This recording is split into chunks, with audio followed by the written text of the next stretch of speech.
I'm Shân Wareing and I'm the Vice-Chancellor of Middlesex University. Thank you for joining us today, Shan. Higher education sector is going through an immense amount of change and challenge at the moment.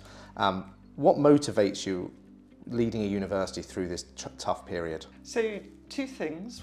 One is we choose our purpose, but we don't choose our time. So, the time's come to us, I think. The other thing is, as a leader, I would hope you would make more difference, more positive difference when there are challenging times. The impact of the change, for good or bad, will be greater. So I actually enjoy it. I enjoy the feeling that what we do matters, both that long-term sense of purpose, but also that what we do at the moment will shape a future in the way that perhaps not all leaders at all times get a chance to do. You wrote a really interesting, insightful article for Wonky last year, and in that you cited sort of three immediate goals for your time in Middlesex. One was around protecting university income, the second was around stabilising finances across the university more broadly, and then the third one, and a very important one for the mission of the university, to protect the long-term strategic intentions and focus of the institution. I guess, how do you balance those first two very near-term objectives with that longer-term vision and holding true to that vision and value of the institution? I don't experience it as a tension by and large, but certainly coming in I was very aware that if we had immediate existential risks, we had to address them. There's no point in having a great plan if you're not here to deliver it. So the first thing you have to do is look at what are the immediate potential crises that you need to navigate and make sure they're at the top of your list. So if you have a risk register, anything that's looking, in the wrong corner of the risk register. So starting with that, but secondly, then being very clear about purpose and strategy, and every other action I take, or in fact, as far as possible, every single action is lined up with that future. So sometimes you're not, you can't go directly to it, but you're always trying not to impede it. So if you've got a strong sense of where you're going, you're going to try to avoid taking actions that impede that long-term direction. So I think that's the way I hold it in my head. But I didn't really experience those tensions. Obviously, day to day, there's sometimes are tensions. You're looking at things and thinking, I wish we weren't, I wish I'd started that a year ago. and then that would have been a chance to redirect it this way or that way. But you always are where you are. And all you can do is make the best decisions at the time with what you've got. But I think always holding a sense of this is what we're here for, and if we're not acting in line and with integrity towards what we're here for, then we might as well not be doing it. For those who are unfamiliar with Middlesex as an institution specifically, could you just give a little bit of a flavour to what that longer term vision and purpose is around the university? Where are you trying to get to? So we're based in central North London.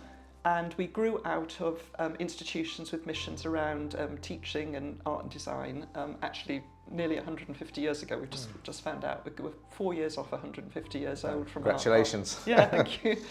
From St Catherine's College, which was teacher education for women. So obviously the function of universities in society shifts and expands, but I think at the heart it's about educating people for graduate level work, to make a difference to their communities and to their own lives. And so that's what we continue to do. And we got our letter in November from Bridget Phillipson with the 5 government priorities. And the good news was what Middlesex is there for is very much aligned to those 5 priorities. So it was overall economic growth, which I think is the fundamental purpose of a university for society, excellent learning and teaching, widening access, efficiency and civic engagement, and being an anchor institution. So Middlesex, I would say, sits absolutely at the heart of those 5 activities. So what we will be doing is strengthening our ability to do all of those. So that's the strategic direction. And that's in a context set by handily by the UN Sustainable Development Goals. So many universities have done this. We've aligned our strategy to that. But because it aligns so much with the purpose of higher education, alleviating poverty and addressing justice and sustainability, it actually creates a really strong framework for all other university activity. Your role as a VC, clearly the buck stops with you. There's a lot of pressure, there's a lot of challenge, as we talked about, in this economic environment. What do you find most fulfilling and rewarding about that job? Because this job comes with a huge amount of pressure. What is it that you really find rewarding about the role? there isn't any part of it I don't find rewarding. But if I had to single one thing out, so my early career was as a teacher, and for me the key thing about teaching is seeing other people grow and learn, and that's what you're there for. You're there for, and I feel like the more you can step back and see other people thrive, I find that very fulfilling at work. And as a leader, just as being a teacher, I think you've got a role in seeing other people develop, grow, thrive, and as a leader I think you make interventions that allow other people to do more than they thought they could. And so when I see that happening, and I'm also conscious then I'm leaving that legacy. I'm leaving a legacy of people who can do things that maybe they couldn't do before I arrived. So again, it's very similar. I would say teaching and leadership I see as very similar. And that's a really important purpose that universities have at their core. I imagine the challenge here is that universities in this current climate have to find ways to be sustainable financially.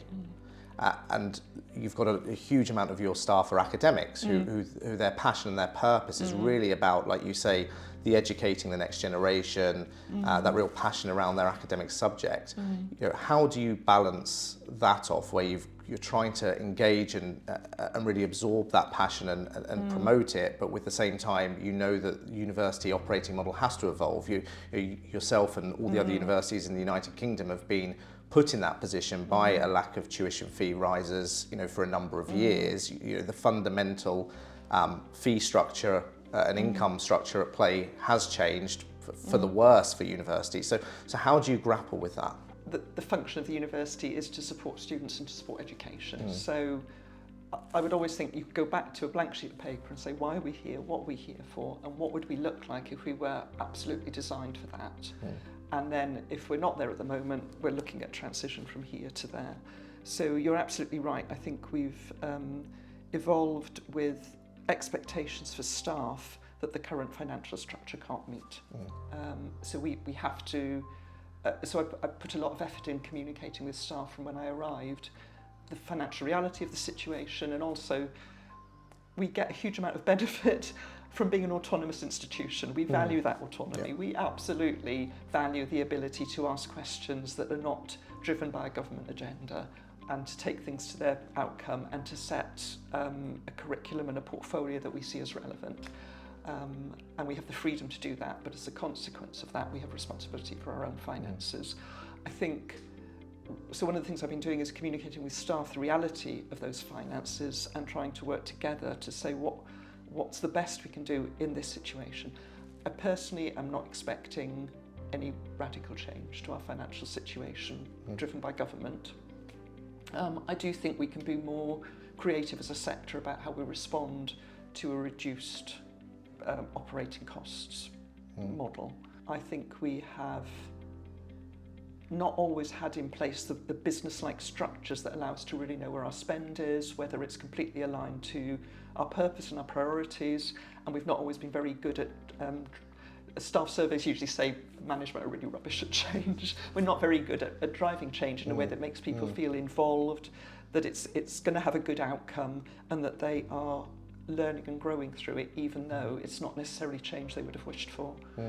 So I've run change programs where I've said to people, I know you didn't come looking for this change, but if we don't do this, in 5 years' time, our situation, but also your personal situation is going to be much worse than it is now. So by having this conversation now, you've got a chance to be part of this, and hopefully you'll be part of our future in 5 years' time. But we won't have the same number of jobs as we have now in this area, but what you will have is the skills of redesigning this area of work. So what we're doing is making sure you're as employable as possible, regardless of whether your work is with us or not in that future. So we're trying to give you more choices through this process, even though I know we're going to have to reshape the staff workforce. So I think the benefit of that is honesty, but also you are investing in your people. And you ultimately you have to invest in why you're there and being able to deliver that purpose and being financially realistic. You did an interesting article for Wonky with reflections on your first 100 days in the role. I know that since then another 100 days or more have passed. I just wondered if you have a chance to sort of reflect what are your learnings from the second 100 days, and have your priorities shifted in any way, or what's changed in your thinking maybe as you've got more, I guess, embedded and ingrained into the institution? So the second 100 days are not a huge change of direction from the first 100 days. What I've really enjoyed is being able to build an executive team around me, and the relationships always take time to build. So being able to deepen and strengthen relationships with the people I work immediately with. And I think as trust increases, and it doesn't happen overnight, as trust increases in teams, you can see the functioning of the team stepping up, and people being more creative, maybe bringing more of their personality to. You've made some changes in your leadership team. You've brought some new people into the organisation. This series is called Leadership Lens, and as a leader, it'd be really good maybe for you just to share some of your top tips around how have you accelerated that trust. Building a cohesive new leadership team and getting them to move, through that typical kind of forming, norming, phase into performing. And in the environment we're in, you need that to be as fast and seamless as possible. Yeah, completely. As a leader, what tips would you give to other leaders and how they can accelerate that sort of building that trust and building that high performance team? Yeah. I inherited a strategy, and I became very conscious that when I was recruiting, it was really important that I was recruiting with a very clear sense of purpose. And I was trying to get my job descriptions right, but I was also aware people would be looking on the web, and if they didn't see information that really reflected what I felt our job was to do, I wasn't really setting up the psychological contract or the optimum recruitment conditions. So one of the things I did was certainly recruiting. It had to come from a very clear sense of what I needed in the job, and I felt I'd always put a lot of effort into recruitment in the past, but it was really turbocharged in this role because I was very conscious that I needed people who could do a specific job, but also in specific conditions. Sector conditions, and also conditions within the university. Because I was making change, I needed people who could cope with a level of ambiguity and complexity. We always talk about resilience, but I did need people who could kind of maintain their calm and their kind of intellectual grasp of a problem when they might be under psychological or emotional pressure. And obviously determining those things, sometimes you can live with people and have surprises about their personalities. So in recruitment, you're trying to make judgments very quickly. I was adapting recruitment practices as well to think, all right, really, what's going to get me the people I need right now? And I have tried to put a lot of effort into that, and also having, therefore, individual relationships with each person coming in, because I couldn't necessarily onboard them into a program, because actually there was a lot of flux. So I guess I was trying to keep my relationship between myself and my new executive members as the key way that I was making sure they were okay, making sure they understood what they were trying to do, and trying to get a sense as well about if there was there were going to be any problems with the way they were doing their job. I got feedback at one point from a colleague that they felt I was putting too much time into recruitment because I was, it took a lot of time. Yeah, I was, absolutely. a lot of, I did a lot of informal meetings with people, just trying not to bring people forward into a process that was going to take a lot of other people's time if I didn't think they were potentially over the line. So I did put a lot of effort in, and it did take time in my diary, but I would say that was all completely time well spent. I really needed that investment, because now what I've got, one of the things I realised was 2 of my team had gone off and solved a problem I didn't know about, and I only saw it when it was sort of coming through some reporting later on. I was so happy that I felt I'd got people working in the way I wanted on quite complex problems, but solving them in a really valid and productive way together without me.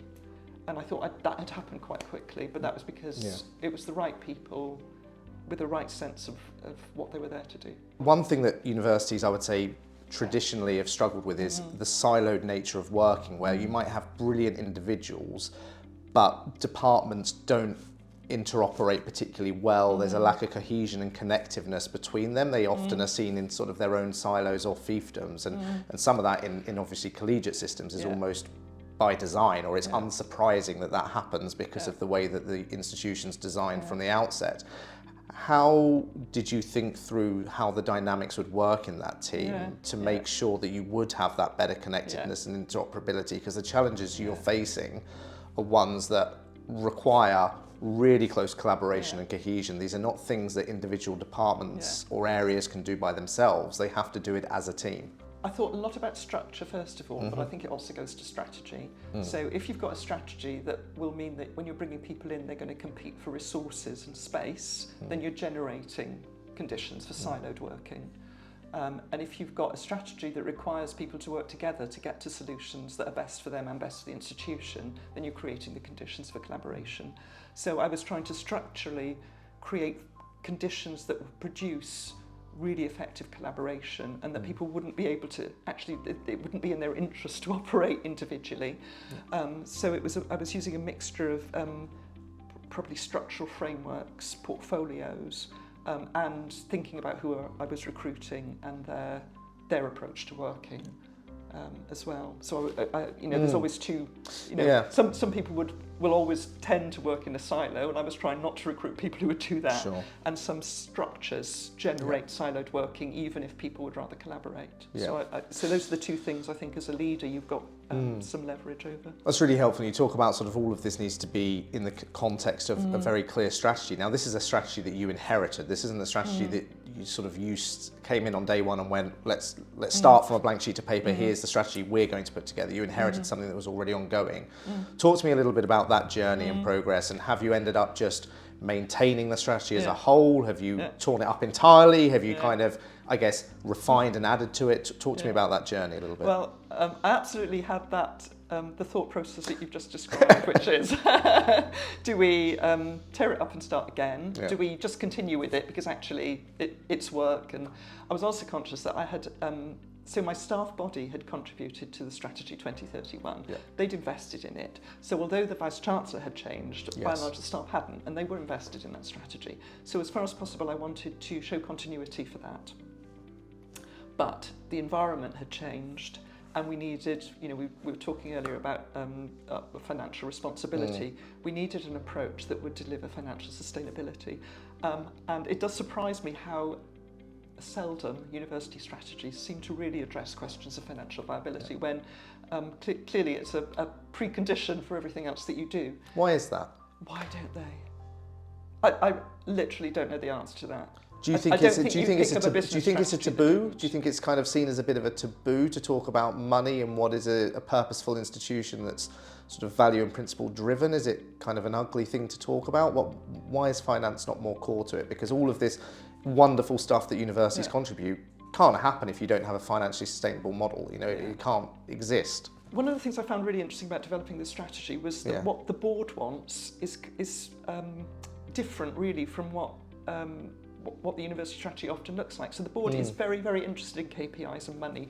The board puts a huge amount of weighting on finances. So it is an inconsistency then that university strategies don't really address the financial realities of their operations as clearly. So I navigated that by thinking about what was our financial future. My view of Middlesex University's financial future is it's as an anchor institution in central North London primarily. We serve our local people. There are 4 million people living within a 1-hour commute of Middlesex University's Hendon campus. Lots of students, because of cost of living, will want to live at home while they study. It means they can get a bus to us. I'm expecting that to be our primary recruitment market. Therefore, that will drive everything we do. Our portfolio has to reflect what people in that area want, and it has to reflect what they expect to go on to do. So we will work with local employers, particularly public sector employers, but not exclusively, also charities and professions and private sector, to make sure we've got a portfolio that meets the needs of that community.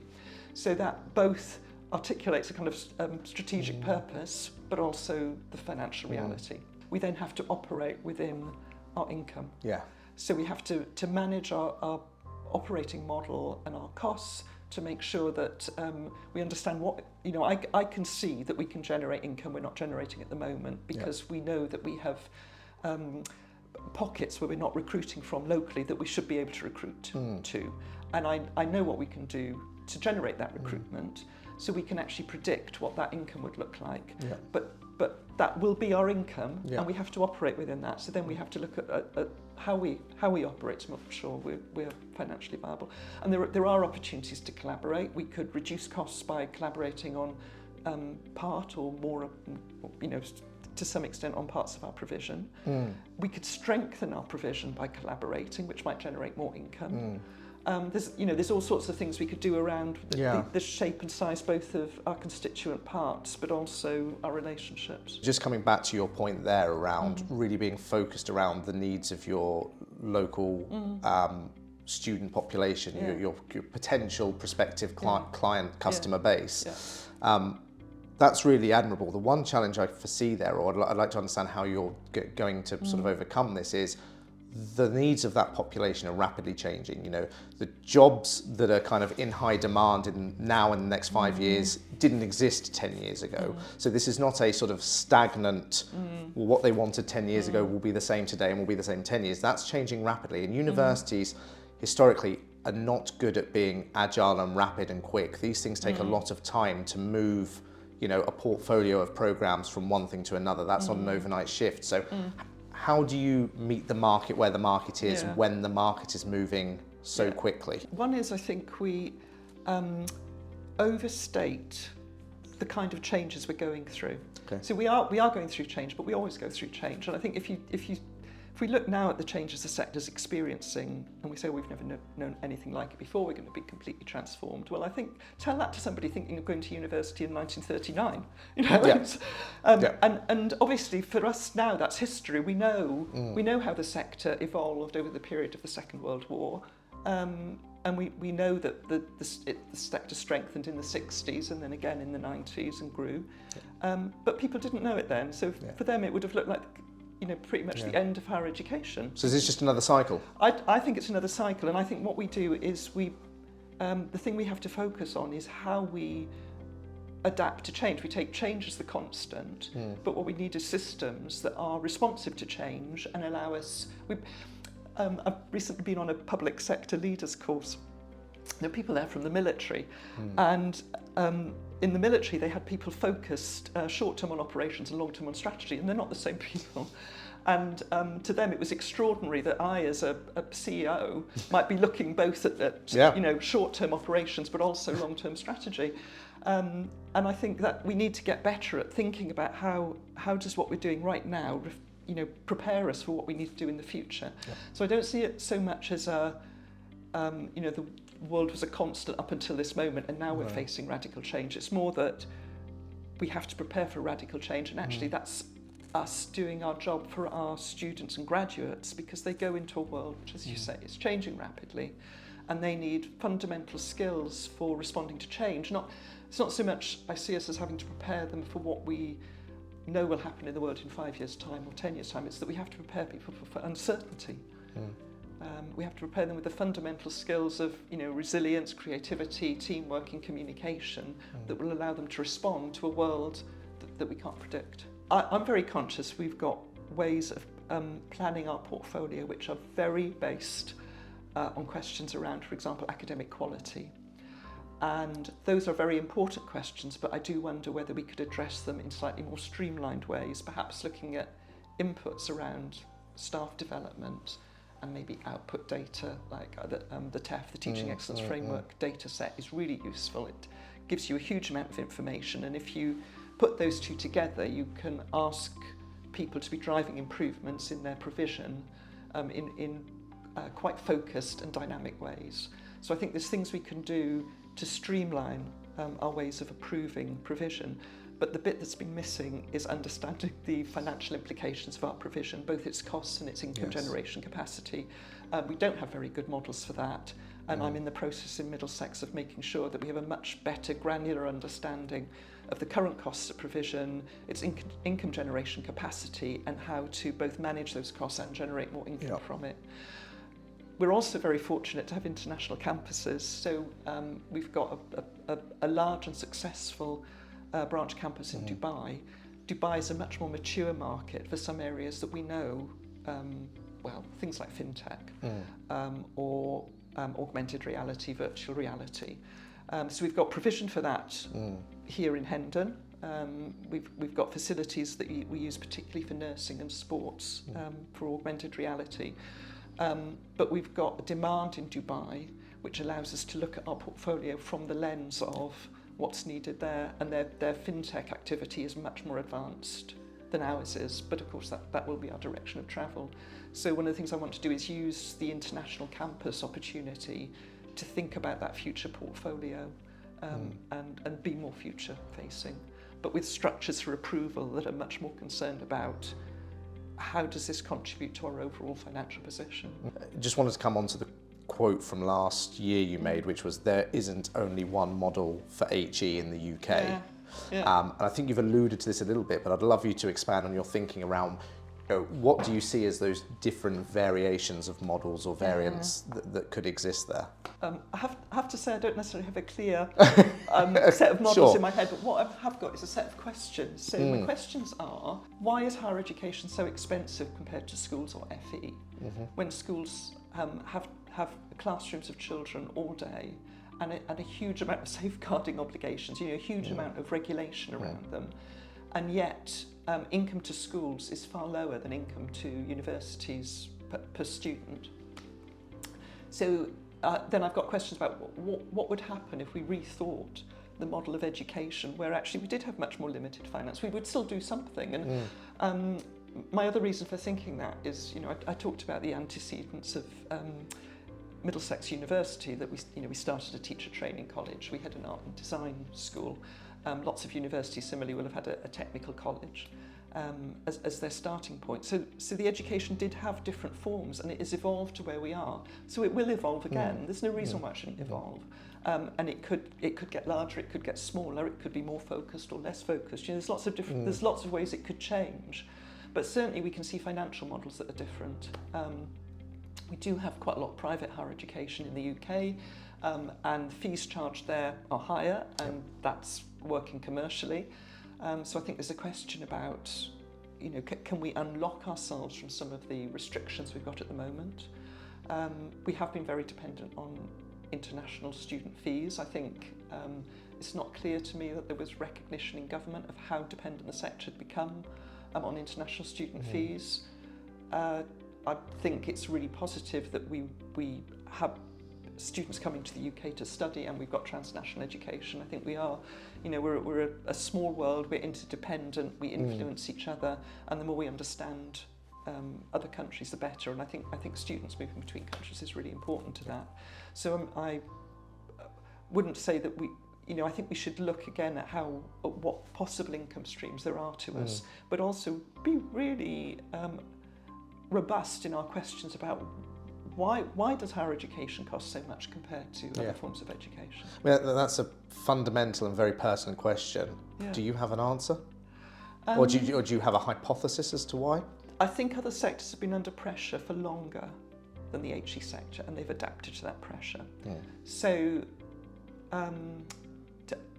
tighter funding models sometimes generate innovation, sometimes they generate deprivation.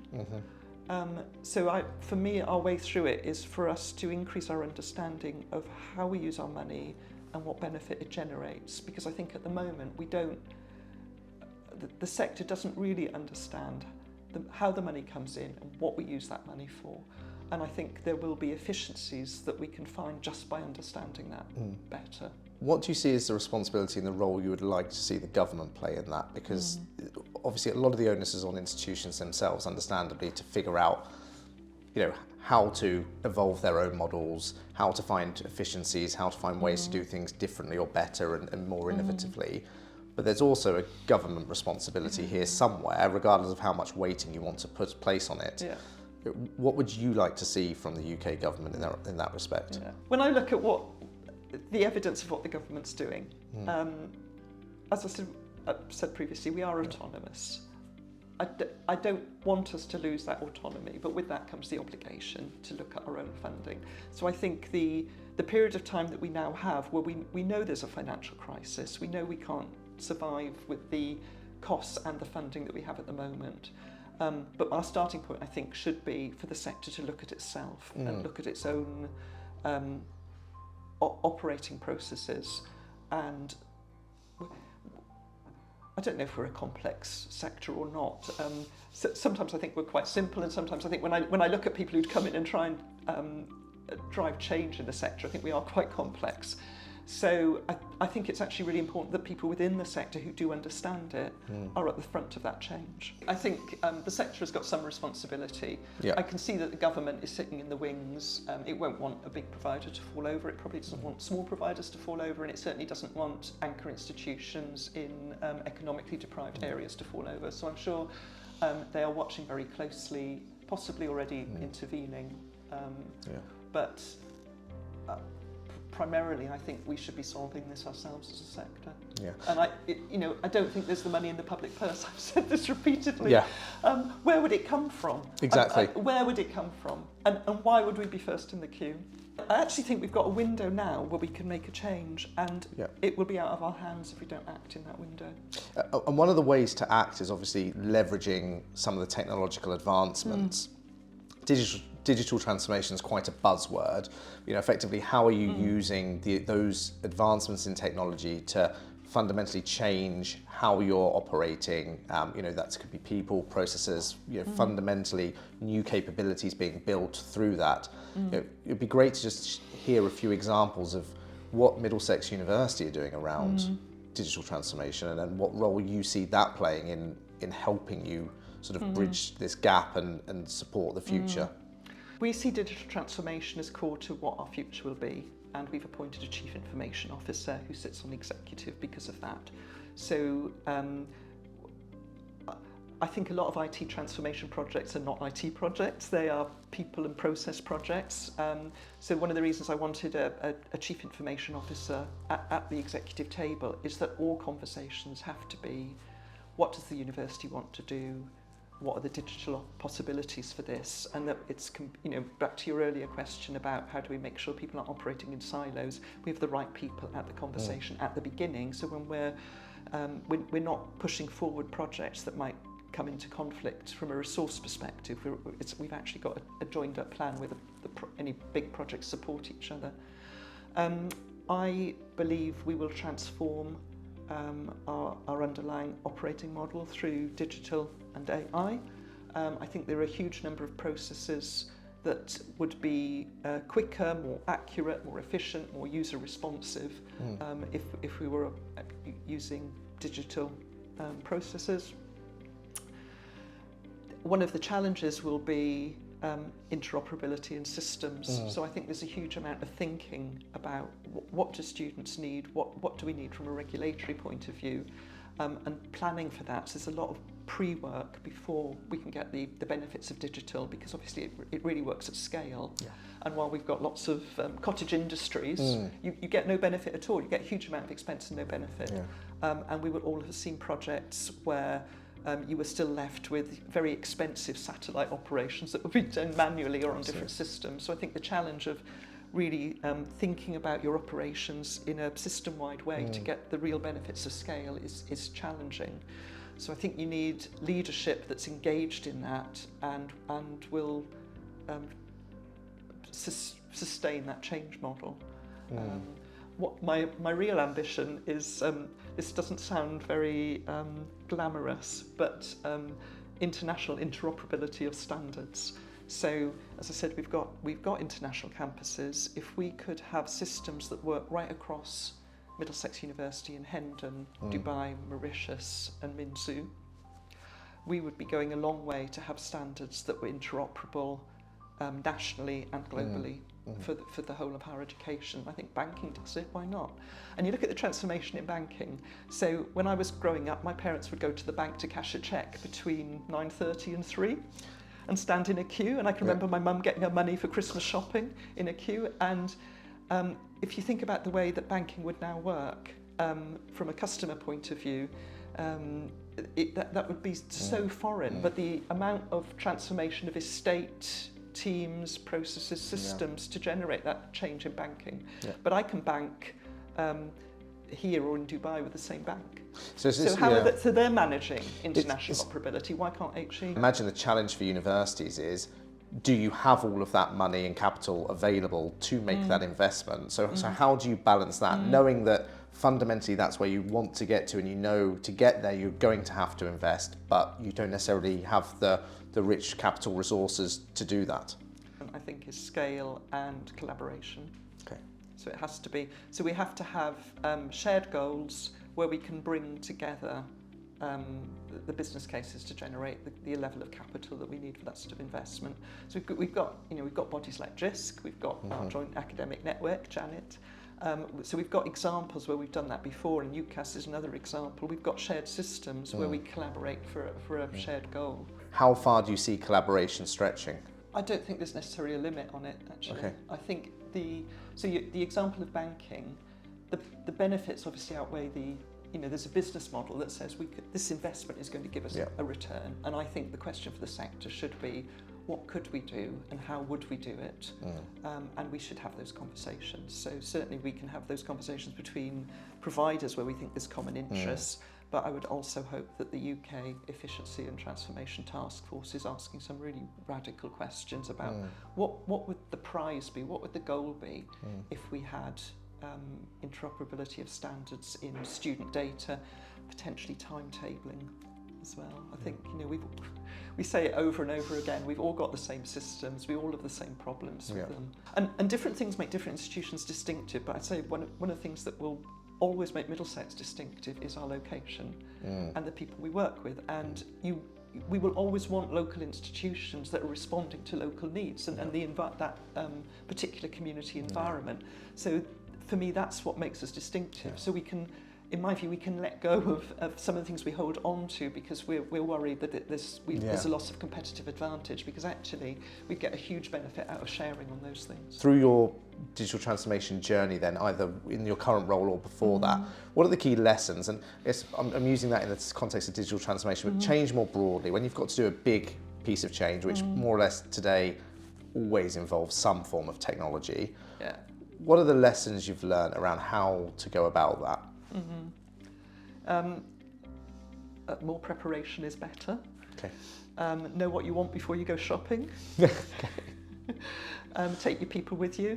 Yeah. It's not an IT project. How do you instill that sense of accountability and responsibility in what we might refer to as the business? In other words, whether that's HR or finance or some of the academic areas. How do you create that sense of responsibility, and this is seen as theirs to own and theirs to sponsor, and not this is a technology thing? I think it's a coherent whole is the answer to that. You have a clear strategy that people see, and ideally when you recruit them into that strategy, so there's a psychological contract. Masses of communication, more communication than you could ever think possible. You have to assume that most of your messages miss. People don't understand it, they interpret it in their own way. Interactive communication, so people can have the conversations that bottom out the differences in conception or assumptions, because often stuff comes to light where you're using the same word, you meant two different things, or some people thought something was off the table and other people always thought it was on the table. So I think communication isn't pushing messages, it's dialogue. I think you have to have a good goal as well. So people will not buy into your vanity project. Why would they? You have to have a proper mission that generates purpose. And it generates purpose for every person in the organisation. I always think I work better when I get up in the morning with a sense of purpose. Why wouldn't every other single person in my organisation also need that sense of purpose and feel they're contributing to something?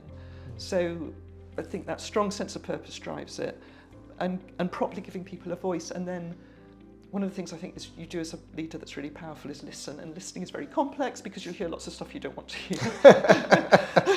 And some of it will be granular detail that makes your brain explode, and some of it will be opinions that you didn't want.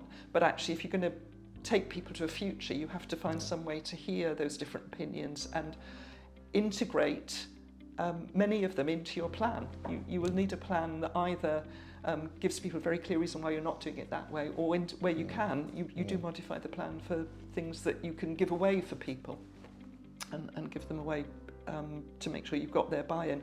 But if people don't want to do something, they won't do it. So there's absolutely no point as a boss having a clear direction and a clear plan and telling everybody what it is, because if people don't want to do it, they will find ways of not doing it. They will delay, they will do it badly. They will undermine it. So you actually haven't got a choice. Generative AI is something that everyone's heard about. It seems to be all pervasive, in our home lives increasingly, but also in sort of a work context. And obviously, huge amount of efforts going into thinking about the future applications and benefits of generative AI across every sector. What do you see as the future transformative capabilities of it for higher education? I don't have all the answers on this. It's clearly you pick up a paper, you know that we're debating it, and we know that there's many experts helping us try to navigate that future. So my view is, as a leader, we lean in. We accept that it's there, we accept it will be with us. There is no option to be defensive, there is no option not to engage with it.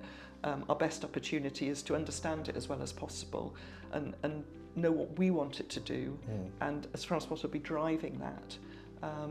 But we have many people in the university are reacting differently to AI. There are people who see it as an opportunity, there are people who see it as risks. It affects all disciplines, it affects all professional service activities. So one of the important things you do as an organisation, I think, is to surface those debates, and also all the knowledge that is held in all the different areas. It's held differently in journalism, in creative arts, in some of the back office functions, and you bring that together to allow people to have the conversation so they understand each other's fears or the benefits, and also you have to get your hands dirty. We have to be using it and understanding its power, but also the ethical and business implications of it. As a VC at a university and as a leader in the sector, what advice would you give to your fellow leaders, or perhaps people who are either newly into a leadership role who know the sector well, or perhaps someone who's come from outside sector into a leadership role? What are your pearls of wisdom, I guess, Shan? Alongside my day job, I continue to do a lot of reading about leadership. So one book that I've read recently was about real-time leadership, about responding to crises.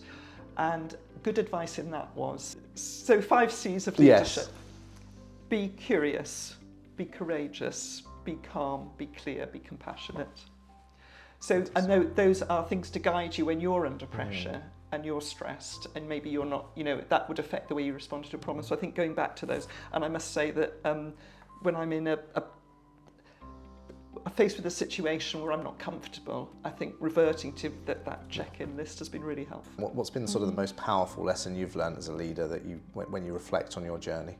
I think one of my jobs is to shape the situation for other people and to frame it. So I don't need to know all the answers, but my power is to walk into a situation and frame it, and frame how other people behave and react to it. And the thing that will make us succeed or fail will be their behaviour. So I'm one bit of that picture, and my job is to produce the best outcomes for everybody else in the institution. What legacy would you like to leave at Middlesex University when in generations' time they look back at your tenure as Vice-Chancellor? What would you like said about it? What's the legacy you'd like to leave? I bumped into somebody who told me that she'd come to Middlesex, and her mum had come to Middlesex, and her son had worked at Middlesex, and it had transformed their lives. And I thought, so we've been educating people for nearly 150 years. I would like to think in 150 years the VC could bump into somebody who said, Middlesex transformed 3 generations of my family.